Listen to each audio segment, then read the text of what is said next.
Прямо на въезде в поселок пофамильный указатель. Сразу видно, кто где живет. Здесь же и памятка с августовскими именинниками. Сами дома будто сказочные. Где цветы нарисованы, где персонажи мультфильмов. Словно в другой мир попадаешь. Дружный поселок Позелом, как сами жители его называют, существует с 50-х годов прошлого века.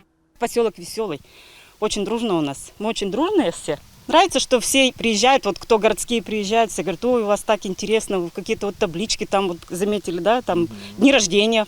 Обустраивают поселок своими силами. Года 2 назад сделали детскую площадку. Сами установили и сами покрасили. Сделали даже собственный клуб. Говорят, праздники всем поселкам отмечают, будь то Новый год или Масленица.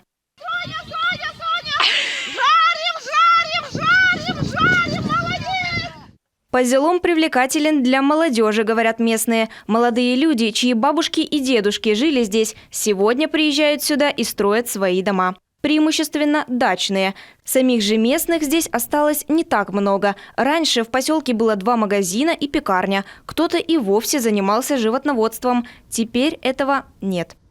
Потихонечку превращается в поселок дачного типа. То есть молодежь не остается, остаются в основном пожилые, кто на пенсию вышел, остаются.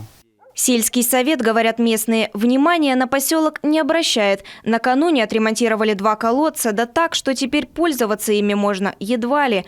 Поэтому все лучше получается, мол, когда своими силами. Главное – желание есть, а патриотизм воспитан бабушками еще. Виктория Денисова, Иван Богомолов, телеканал Юрган, Сыктывдинский район.